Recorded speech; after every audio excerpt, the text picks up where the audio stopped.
Hello everyone, and welcome to a brand new video. It's been a while since I talked in a video, and that's due to me shifting my focus towards making 2D animated content and trying to improve in that aspect. But for now, I'm going to be redesigning the live-action Powerpuff Girls regular outfits and fighting attire.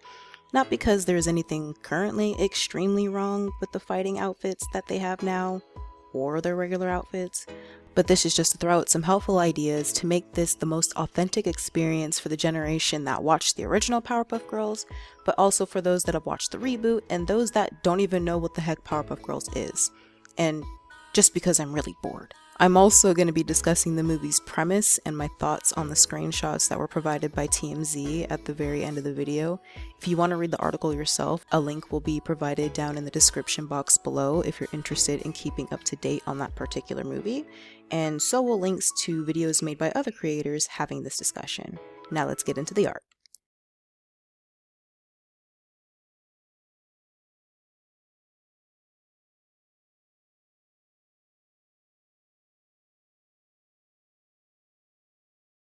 Of course, I'm going to start this off with the leader of the group, Blossom. When I usually watched Blossom in action, she has established herself as the leader of the group. She's somewhat level-headed when making her decisions. She's a planner and is usually seen as very organized and intelligent. However, if given too much power, she can sometimes come off as a control freak. But that doesn't mean she doesn't bounce back from having those moments, because that's what a good leader does. They learn from their actions and their mistakes and try to improve in order for their team and themselves to run smoothly. So for her non-fighting outfit, I took inspiration from the old school animated series when they had an episode of them as what they'd be portrayed like as teenagers. This is considering that the live action version of these characters portray Blossom, Bubbles, and Buttercup as 20-somethings. So what I'll be implementing from the teenage version of Blossom would be her hairstyle and crop top. This is also the color scheme that I'll be going with for her overall design, which is also inspired the 1998 version of the show and the Powerpuff Girls Z series. And if you haven't watched Powerpuff Girls Z, I'd highly recommend it. The reason why I think the ponytail hairstyle works is because it fits her leadership personality, and since she's shown to be a bookworm in the 1998 series and probably the reboot too, I wouldn't know, I didn't even watch it, but we could say she uses this style as a way to keep her hair out of her face while reading, studying, or making plans of action for the next emergency call from the mayor. I also think it's somewhat different from the half ponytail style that she's probably going to be wearing in the movie according to the photos that I've seen, but I also think that the ponytail complements her design and silhouette overall. Of course, we're going to add her iconic red bow and maybe some light indications of makeup considering her age and possible desire to experiment with more girly things. Now for her attire, I chose to keep the crop top but change her bottoms from regular pink jeans and platform sandals to burgundy leather wedges and altered burgundy jean bell bottoms since they're back in style. Some accessories I chose is an Apple Watch, or maybe call it the Townsville watch for copyright reasons. Since Blossom seems to be the type of person who'd want to keep track of time to keep organized, I felt as though a cherry blossom colored high-tech watch would suit her. For the little insignia on her crop top, I decided to add a cute cherry blossom along with a golden chain belt for her bottoms. I'm going to get the final layers of the rendering done, and here are the final results. Now for Bubbles. She's the sweetest out of the three. She loves animals, both real and stuffed, loves having fun. She just loves everybody and everything, while also loving fighting crime alongside her sisters. But she also has a little bit of a dark streak as well.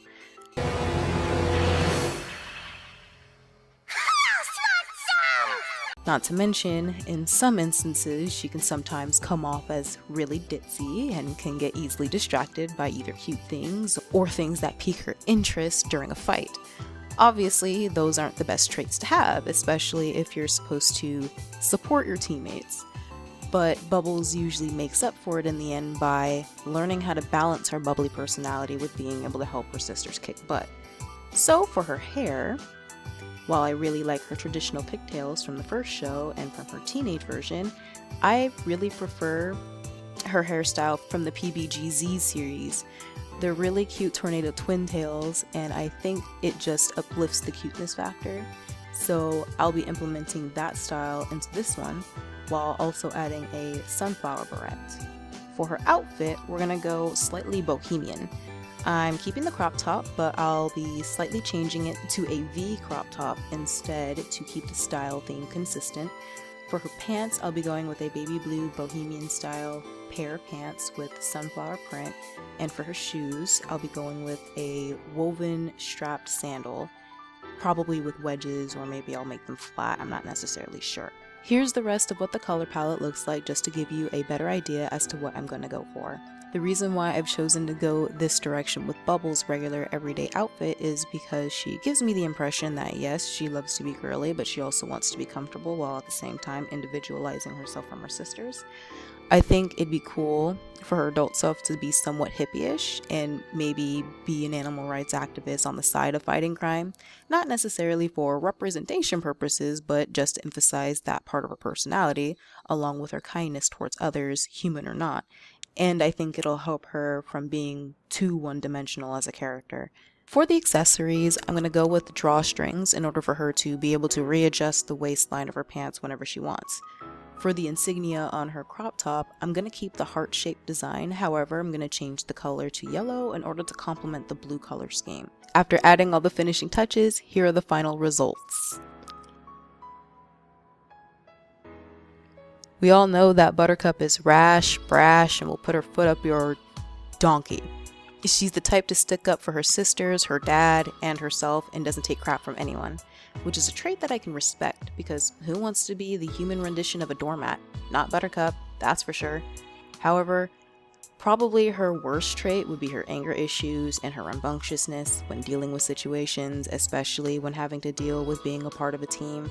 Sometimes she believes that she can handle certain situations out on her own, which usually ends up being to her own detriment due to the enemy she's facing overpowering her, or her not being able to process her emotions appropriately by herself, which I hope in the live action movie they utilize her flaws and every other character's flaws to help flesh out everyone and make sure that the characters actually learn something and earn something, instead of making everyone a Mary Sue, Gary Stu, or having them learn their lessons off camera. But of course, I'll be getting into all that at the very end.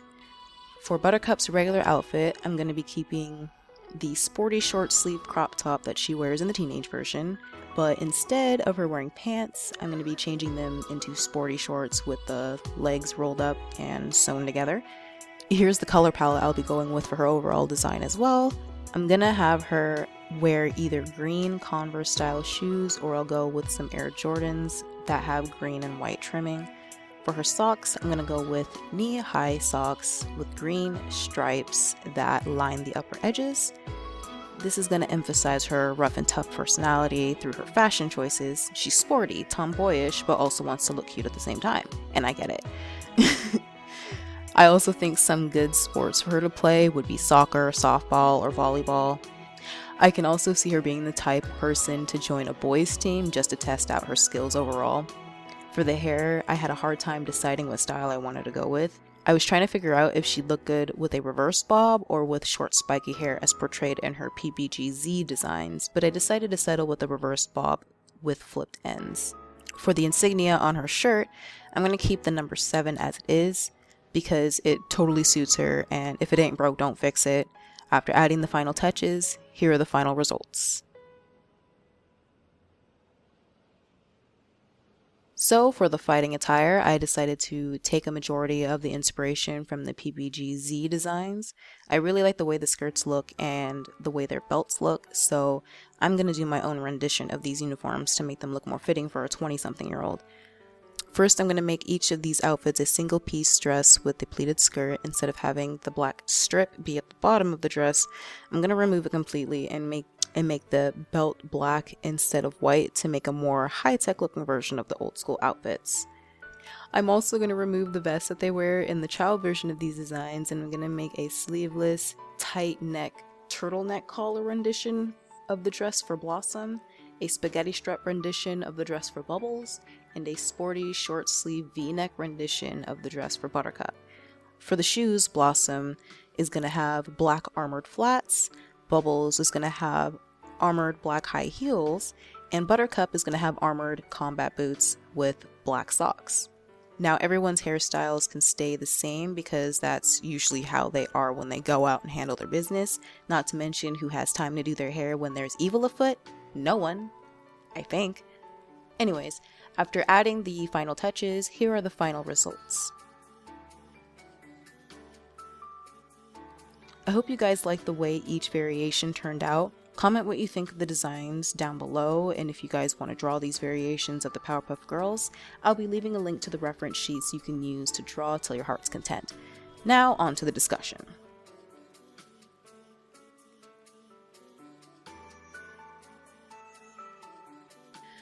Alright, before I get into discussing my thoughts about the upcoming movie, I'm going to make some things very clear here. This is only my opinion, and my opinion isn't a hate or incite discourse with the actors, actresses, producers, director, and whoever else is working on the movie. This is just me, a longtime fan of the old school show and the anime adaptation, and I just want to address some of my concerns with where this movie is going and whether or not our childhoods would be destroyed after this hits the streaming sites. According to the TMZ article, they plan on making the girls to be in their 20-somethings, which is totally fine and you can work with that. However, the plot is kind of off-putting. Also, don't quote me on this, please read the article and watch the other videos for more information before spreading anything. But they say that the plot is going to be after the girls grow up while fighting crime for a majority of their childhood, and they feel as though that they need to rediscover themselves by doing something else, and they think that their childhood was taken from them because of how huge a responsibility it was for a trio of kindergartners to fight crime, monsters, aliens, robots, Mojo Jojo, and other villains to keep the town and its citizens safe for such a long time. By the way, if Mojo Jojo isn't in this movie, then I'm going to be very disappointed. But I digress. Now, you can work with this idea, and I'll get into why later, but the question is, why should you? Because according to the old series, the reboot, and the anime, you can see that the girls have a pretty decent childhood, if you paid attention to the character development episodes at least. The professor, aka their dad, literally spoils his children. He gives them toys, he gives them love and affection. He even tried to give them a mother figure by marrying someone who he loved, but who also stabbed this poor man in the back. Like, are y'all trying to tell me that he wasn't a good dad or trying to be a good dad? Because that's what it sounds like. Can we also talk about their kindergarten teacher, Miss King, and the mayor's assistant, Miss Bellum? Because those two women worked their butts off alongside the professor to make sure the girls were mentally sound and had friends in order for them to be children while on screen or off screen. I'd also like to mention there is already an animated movie that fleshed out their struggles in dealing with their superpowers, how difficult it is for a child to have such abilities growing up, being outcasted by their peers because of their differences and accepting their role as superheroes while making the choice to be protectors of Townsville. Can you guess which movie that was? The very first one from the original series. Are we going to just ignore all the episodes from all three of these series and movies of the girls learning, having fun, playing games with the other children, learning how to deal with boys, their emotions, working together, and having a childhood, just to force this unnecessary trauma-filled plot line for the sake of making an edgy version of PBG in order to appeal to the sad girl audience? Knowing Hollywood and their live-action remake reboot with animated media track record, the answer might be yes.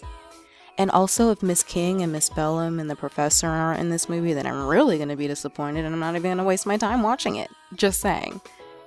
My next point is something that I didn't even want to bring up, but I feel like I had to say it because it was a super unnecessary move on their part in my eyes. But they made Buttercup. But they made Buttercup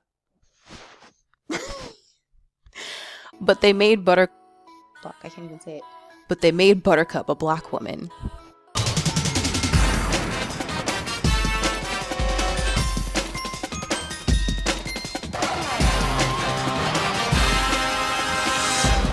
But can I finish though? I'm not saying a black woman can't be a Powerpuff Girl, nor am I criticizing the acting abilities of the actress playing as Buttercup. My whole point is that there already is a black Powerpuff Girl that became canon in the Reboot series. Bliss? I just don't really understand the point in changing Buttercup's entire race when she was fine the way she was. I understand that it's for the sake of representation and black power and yada yada yada, but if y'all really wanted to be inclusive, y'all could have just left Buttercup alone, added Bliss to the plot, and reincarnated Bunny as a side character of the story instead of just taking the easy way out for the sake of getting black dollars. They also better not make up some BS excuse like, oh, Chemical X is what made her black because you know. Anyways, not to mention Buttercup is the angry, rash, brash, rambunctious, and crude character of the group. Depending on who views this movie, whether they're black or not, will more than likely take this as, oh, here we go, another token black character who's angry and is just another stereotypical characterization of black women. What a waste. Which is probably what's going to happen. And honestly, I agree with the people who have thought this or have made this point. I'm also tired of having the same old archetype of black women and black people in general being portrayed in a negative or dysfunctional light in order to appease the big wig heads who control the studio's money and just try to make the black character more palatable to mainstream audiences. I don't mind representation or diversity as long as it isn't garbage. And a lot of movies with forced or confusing representation often end up being garbage. Like, grow up Hollyweird and hire some talented writers, producers, directors, and talented black writers, producers, and directors that are well known or independent and who aren't lazy to help with black character development in general, and plot continuity instead of being scared little chicken shits about it, especially if you're planning on changing an already established character's whole ass race for the sake of diversity. It's not that hard, sis. Even better, let's make our own black characters and support original black characters with good storylines and make them mainstream. That would be great. I'm also not saying that the movie is actually bad as of right now, considering it's not even out yet. However, bad live action movies and edgy dark spin-offs of animated media have been a constant and consistent pattern throughout the years, especially when the property has been given to the wrong hands. So at the end of the day, there's a huge possibility that this could end up being bad. My final but not as serious issue I have with this movie so far is that I think the fighting attire looks a little cheap. Here's some photos from the set so you can get a better idea. I personally think that they could have gotten a little more creative with them like they did with the attire in PBGZ, and maybe they could have went out a lot with the budget, but I guess they're trying to pay homage to the old school PBG, which is okay, I guess. I also saw a comment on another video talking about the movie, and they stated that they thought that the designs and set was like looking at a shoestring budget porno in production.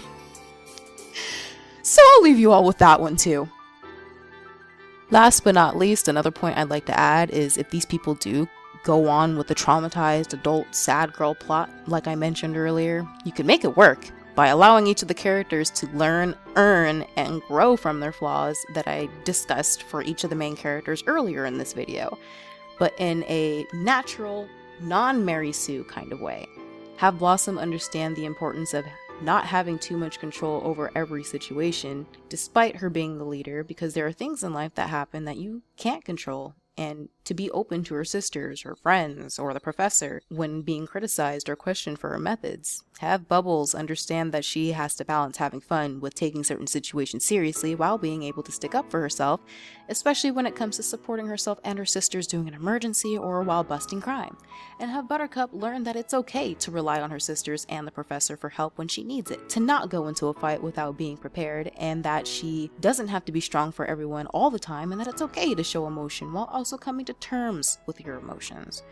I don't know, I'm not a writer, I just have a lot of ideas of how this plotline can go, but all I'm hoping for at the end of the day, despite how I feel about everything, is that they actually tried to make this movie good. Bring back the characters we knew and loved while making Powerpuff Girls the fully fleshed out badasses they always were. But all we can do for now is wait until it's released. And that's all, folks. I hope you guys enjoyed this video. If you want to see the finished designs, then check out my Instagram, ArtStation, Newgrounds, or TikTok. I also have tutorials, animations, and a second channel you guys can check out and subscribe to that feature all my YouTube shorts for those that don't want to download TikTok. I totally understand. And like I said earlier, the link to the article about this movie will be linked down below along with all the other videos people made. If you also liked what you saw, like and share the video. If you disliked it, then dislike it. But also don't forget to subscribe for more art tutorials, animations, and if you have any suggestions for what characters you want me to redesign next, then please leave a comment down below along with your thoughts on the upcoming PBG movie.